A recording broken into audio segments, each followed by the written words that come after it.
So hey guys what's up, this is Diptayan and তোমরা দেখছো দীপ্তায়ন fitness. তো যারা যারা চ্যানেলে নতুন এসছো অবশ্যই চ্যানেলটাকে সাবস্ক্রাইব করে দাও আরও ইন্টারেস্টিং ইনফরমেটিভ ভিডিও পাওয়ার জন্য। তো আশা করি তোমরা থাম্বনেল দেখে ভিডিওটার টপিক বুঝেই গেছো। What is metabolism? মেটাবলিজমটা আবার কী?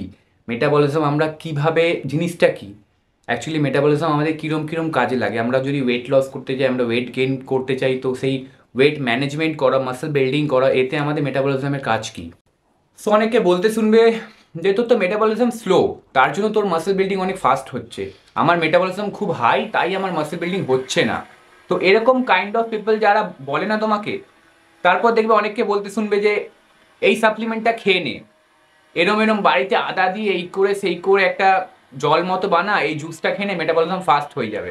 তো সবার প্রথমে আমি তোমাদের বলতে চাইবো মেটাবলিজম কি সেটা তো আমি ডিসকাস করবোই। তার আগে আমি তোমাদের বলতে চাইবো মেটাবলিজম যদি তোমাদের হাই থাকে, মানে গুড ফাস্ট থাকে মেটাবলিক রেট তোমাদের, তাহলে তোমাদের ডাইজেশন খুব ভালো হবে।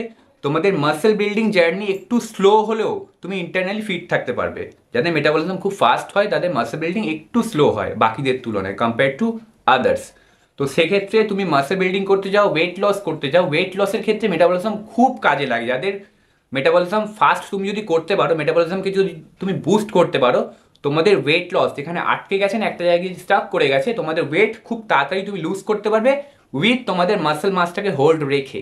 তো ভিডিওটা খুব ইনফরমেটিভ হতে চলেছে। যারা যারা ভিডিওটা দেখতে চাইছো, তোমাদের ওয়েট লুজ হচ্ছে না, ওজন তোমরা কমাতে পারছো না, মাসল বিল্ড করতে পারছো না, ওজন কমছে না, এক জায়গায় আটকে গেছে ওজনটা, তারা কিভাবে মেটাবলিজমটাকে বুস্ট করতে পারবে ন্যাচারালি। আমি কোনো সাপ্লিমেন্টস বলবো না এটা খেয়ে নাও ওটা খেয়ে নাও। অ্যাকচুয়ালি যে ফান্ডামেন্টাল মেটাবলিজমের যে ফান্ডামেন্টাল, তোমাকে আমি এখানে সাইন্টিফিক্যালি বোঝাবো কিভাবে তুমি ইনক্রিজ করতে পারবে, কিসের জন্য তোমাদের স্লো হয়। তো পুরো ভিডিওটা লাস্ট অব্দি দেখতে থাকো, আশা করছি তোমাদের খুব ভালো লাগবে। হচ্ছে মেটাবলিজম হচ্ছে এক কেমিক্যাল প্রসেস যেটা আমাদের শরীরে 24 আওয়ার্স চলতে থাকে, ঠিক আছে? আমরা যবে থেকে জন্ম নিয়েছি ইভেন মৃত্যু অবধি, যতদিন না আমরা মারা যাচ্ছি তত দিন অবধি আমাদের বডিতে প্রসেসটা চলতে থাকে কন্টিনিউ কন্টিনিউ কন্টিনিউ, ঠিক আছে? আর এটা কোনো পার্টিকুলার অর্গান বলো, পার্টিকুলার কোনো জিনিস বলো, পার্টিকুলার তুমি ওই জিনিসটাকে, ঠিক আছে, সাউন্ড স্পিকার হয় না যে তোমাদের রেগুলেট করতে পারবে, তো এরকম কোনো রেগুলেটর নেই আমাদের বডিতে যেটা দিয়ে তুমি মেটাবলিজমটাকে রেগুলেট করতে পারবে। বা এরকম কোনো ফুড আজ অবধি, ফুড সাপ্লিমেন্ট কোনো আজ অবধি তৈরি হয়নি যেটা খেলে তোমার মেটাবলিজম চট করে বেড়ে যাবে, ওভারনাইট তোমার থেকে মেটাবলিজম চট করে বেড়ে যাবে, এমন কোনো ফুড বা সাপ্লিমেন্টও তৈরি হয়নি। তো যারা তোমাকে হ্যাজারাং ব্যাজারাং বোঝায় এটা নিয়ে নাও ওটা খেয়ে নাও তোমাদের মেটাবলিজম বুস্ট হয়ে যাবে, তাদের কথা এই কান দিয়ে ঢোকাবে এই কান দিয়ে বার করে দেবে, কারণ এটা কোনোদিনও সম্ভব নয়।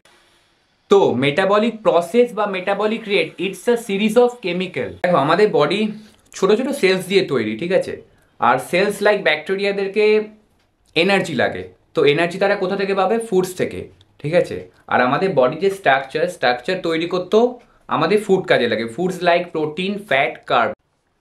তো প্রোটিন, ফ্যাট, কার্ব কিছু পরিমাণ আমাদের বডি নিজে থেকে বানায় আর কিছুটা আমরা বাইরে থেকে তাকে দিই। তো ফুডস আমাদের বডিতে কী কাজ করে? Build strength, provide energy and helps in repair.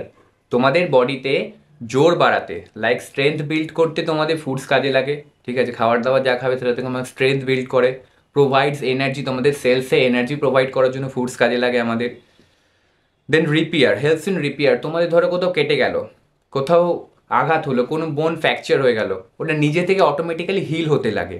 সেই হিলিংটা যে হচ্ছে তোমাদের একটু টাইম দিয়ে, সেই হিলিংটার জন্য আমাদের রেসপন্সিবল ফুডসই তোমাদের হিলটা করতে সাহায্য করছে, ঠিক আছে? তুমি যে খাবার দাবারগুলো খাচ্ছ সেটার জন্যই তোমাদের হিলিংটা কিন্তু ফাস্ট হচ্ছে। জানো নিউট্রিয়েন্ট পার্টটা নর্মালি দেখো, আমাদের নিউট্রিয়েন্ট তোমাদের যেরকম বলেছিলাম macro nutrient, micro nutrient. Macro নিউট্রিয়েন্টের মধ্যে আমাদের পড়ে প্রোটিন, ফ্যাট, কার্ব। মাইক্রোতে পড়ে আমাদের ভিটামিন অ্যান্ড মিনারেলস। এবার প্রোটিন, ফ্যাট, কার্ব যে আমরা খাই, তো যখন আমরা প্রোটিন খাই, প্রোটিন আমাদের বডিতে গিয়ে ব্রেকডাউন হয় কি করে? আমাদের প্রোটিন বডিতে গিয়ে ব্রেকডাউন হয় অ্যামাইনো অ্যাসিডসে, ফ্যাট ব্রেকডাউন হয় ফ্যাটি অ্যাসিডসে, ফ্যাট আমাদের ব্রেকডাউন হয় ফ্যাটি অ্যাসিডসে, কার্ব আমাদের ব্রেকডাউন হয় গ্লুকোজ বা সুগারে। এটা বিভিন্ন বিভিন্ন স্টেপ বাই স্টেপ বিভিন্ন প্রসেসের মধ্যে দিয়ে গিয়ে ব্রেকডাউন হচ্ছে। লাইক ধরো তুমি কিছু খাচ্ছ, প্রথমে তুমি মাউথ দিয়ে খেলে, তোমার ফুড পাইপের থ্রু সেটা তোমার স্টমাকে গেল, পেটে গেল, পেটে গিয়ে পেট থেকে ওটা তোমার গেল স্মল ইন্টেস্টাইনে। এখানে প্রোটিন ব্রেকডাউন হচ্ছে, ফ্যাট ব্রেকডাউন হচ্ছে, কার্ব ব্রেকডাউন হচ্ছে। ব্রেকডাউন হয়ে প্রথম কাজ কি? প্রথম কাজ হচ্ছে আমাদের ব্লাডে যাওয়া। তো ব্লাডের থ্রু গেল সেটা আমাদের এতে সেলসে, ঠিক আছে? সেলসের মধ্যে আমাদের মাইট্রোকন্ড্রিয়া থাকে, ঠিক আছে? সেলসের মধ্যে মাইট্রোকন্ড্রিয়া থাকে, মাইট্রোকন্ড্রিয়া গেল, মাইটোকন্ড্রিয়ায় যাওয়ার পর সেখানে আমাদের অক্সিজেনের সাথে কম্বাইন হয়, অক্সিজেনের সাথে কম্বাইন হয়ে সেটা বার্ন হতে শুরু করে, বার্ন হয়ে কী রিলিজ করে? এনার্জি। দেন সেই এনার্জিটাকে আমরা ফর্ম অফ এটিপি, ঠিক আছে, এটিপির ফর্মে আমরা ইউটিলাইজ করে থাকি। প্রোটিন যে ব্রেকডাউন হচ্ছে অ্যামাইনো অ্যাসিডসে, অ্যামাইনো অ্যাসিডসের কাজ কি? অ্যামাইনো অ্যাসিডস আমাদের বডিতে ব্রেকডাউন হওয়ার পর অ্যামাইনো অ্যাসিডের কাজ কি তোমার? প্রথম কাজ হচ্ছে বডিতে হিমোগ্লোবিন বাড়ানো, ঠিক আছে, বডিতে তোমার হিমোগ্লোবিন বাড়ানো। নাম্বার 2 হচ্ছে মাসেল বিল্ড করা, যেটা সব থেকে ইম্পর্টেন্ট কাজ আমাদের বডিতে অ্যামাইনো অ্যাসিডসের, মাসেল বিল্ড করা। থার্ড হচ্ছে কোলাজিন তৈরি করা আমাদের বডিতে। তো অ্যামাইনো অ্যাসিডসের মতনই লাইক ফ্যাটি অ্যাসিডসেরও কিছু কাজ আছে। ফ্যাটি অ্যাসিডসের কাজ হচ্ছে প্রথম তোমার লুব্রিকেশনে যাওয়া, যে জয়েন্টসগুলো জয়েন্ট বনে না, লুব্রিকেট হয়ে গেছে, তো লুব্রিকেশনে যাওয়া প্রথম কাজ। দেন ফ্যাটি অ্যাসিডসের কাজ হচ্ছে লাইক আমাদের ফ্যাট বেস হরমোন যেগুলো আছে, লাইক সব থেকে main fat base hormone testosterone. তো টেস্টোস্টেরন লাইক ফ্যাট বেস হরমোনগুলোকে ইনক্রিজ করা, গিয়ে ফ্যাট বেস হরমোনের কাজে লাগানো, লাইক তোমার ব্রেন ফাংশনিংকে, ব্রেন হেলথকে ইমপ্রুভ করা, ঠিক আছে, ব্রেন হেলথকে ইমপ্রুভ করা, জয়েন্ট হেলথকে ইমপ্রুভ করা, এরকম আদার্স অনেক কাজ। এই যে তোমার বডির মধ্যে এত শত কাজ হচ্ছে ভাই, কাজগুলো হওয়াকালীন তোমার বডিতে কিছু ওয়েস্ট প্রোডাক্টসও বেরোচ্ছে যেগুলো আমাদের দরকার পড়ে না বডির, সেগুলোকে এক্সট্র্যাক্ট করতে হবে, ঠিক আছে, সেগুলোকে বের করতে হবে, সেই প্রসেসটাকে বলা হয় এক্সক্রেশন। তো এই এতক্ষণ যে প্রসেসটা আমাদের বডিতে সার্কেলের মাধ্যমে চলতে থাকে, this circle of chemical process is called metabolism. আর এটা যে রেটে চলে সেটা হচ্ছে তোমাদের মেটাবলিক রেট। আর এই পুরো প্রসেসটাকে চালানোর জন্য, পুরো প্রসেসটাকে ওয়ার্ক করানোর জন্য আমাদের যে এনার্জি লাগে, প্রসেসটা সারা জীবন তোমাদের বডির মধ্যে যে চলতে থাকছে, এই প্রসেসটা চালানোর জন্য বডির কিছু পরিমাণ এনার্জি নিড থাকে। সেই টোটাল এনার্জিটাকে বলা হয় TDEE, total daily energy expenditure. আর এই টিডিই কে টোটাল 4 ভাগে আমি ডিভাইড করেছি, 4 ভাগে ভাগ করা যায়। 4টে ভাগ যদি তোমরা পুরো ক্লিয়ার জেনে নাও তাহলে তোমাদের মেটাবলিজম নিয়ে কোনো ডাউটই থাকবে না। 4টে ভাগকে খালি তুমি আপস অ্যান্ড ডাউন করো, তো মেটাবলিক রেট তুমি এরমভাবে ফাস্ট করতে পারবে। তো এতক্ষণ পর্যন্ত যদি তুমি ভিডিওটা দেখছো, ভিডিওটা ভালো লেগে থাকে, তো ভিডিওটা লাইক করো, যারা চ্যানেল নতুন আছে চ্যানেলটা সাবস্ক্রাইব করে দিয়ে পাশে থাকো। তো নেক্সট শোনো, টিডিইর মধ্যে নাম্বার 1 যেটা আমি ডিভাইড করব বিএমআর, এখানে হচ্ছে ব্যাসাল মেটাবলিক রেট। এখানে ব্যাসাল মেটাবলিক রেট হচ্ছে তোমাদের বডির যে টোটাল মেনটেনেন্স বেরোচ্ছে, যেটা আমরা ডায়েট ক্যালকুলেট করার সময় করি, সেটা হচ্ছে বডির basal metabolic rate. Basal metabolic রেটের মধ্যে তোমার 60 থেকে 70% ক্যালারি যেটা তোমার বডিতে থাকে সেটা নিয়ে চলে যায় টিডিই, ঠিক আছে, বিএমআর এ 60 to 70% ক্যালারিজ নিয়ে চলে যায় তোমাদের টিডিইতে। নাম্বার 2 হচ্ছে TDF, thermogenic effect of food. আমরা যে খাবার দাবারগুলো খাচ্ছি, এটা ব্রেকডাউন যে হচ্ছে তার জন্য এনার্জি লাগে ভাই। ব্রেকডাউনগুলো যে আমাদের বডিতে হচ্ছে তার জন্য এনার্জি লাগে, সেটারও 10 থেকে 25% এনার্জি বা ক্যালারিজ নিয়ে কে চলে যায়? টিডিই। আমাদের ম্যাক্রোনিউট্রিয়েন্টসগুলোর মধ্যে প্রোটিন, ফ্যাট, কার্ব, এটা সব থেকে বেশি এনার্জি বা টিডিএফ সব থেকে বেশি ইউজ করতে হয়, মানে সব থেকে বেশি এনার্জি ইউজ করতে আমাদের বডিকে প্রোটিনকে ব্রেকডাউন করার জন্য, ঠিক আছে। প্রোটিন ডাইজেস্ট করতে গেলে আমাদের বডির ম্যাক্সিমাম এনার্জি ওখানে ইউজ হয়। দেন আসে তোমার কার্বোহাইড্রেট, তারপরে আসে ফ্যাট। ফ্যাট সব থেকে কম এনার্জি লাগে ফ্যাটকে ব্রেকডাউন করাতে আমাদের বডিকে।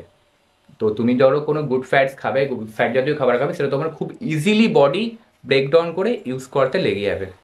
And third is NEAT, NEET, non-exercise activity thermogenesis. Non-exercise activity thermogenesis নিটেরও আমাদের 10 to 30% of TDE নিয়ে চলে যায়, ঠিক আছে। That can count 10 to 30% of TDE।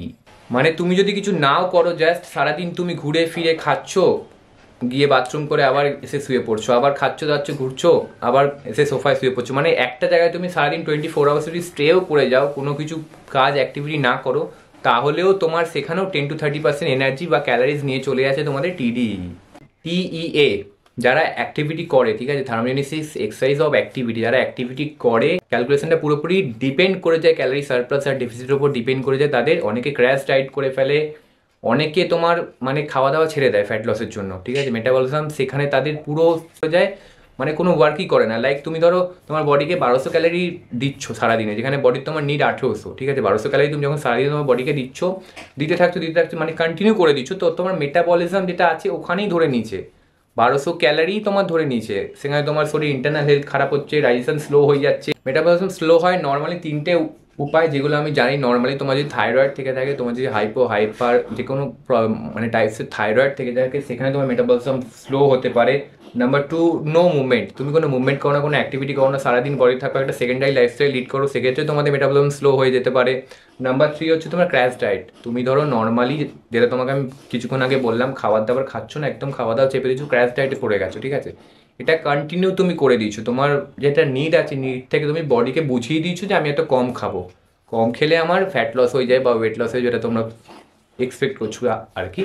তো সেক্ষেত্র থেকে দাঁড়িয়ে তোমাদের মেটাবলিজম একটা জায়গায় স্ট্যাক করে যায়, ওটা আর বুস্ট হতে পারে না, বরঞ্চ আরও উল্টো স্লো হয়ে যায়।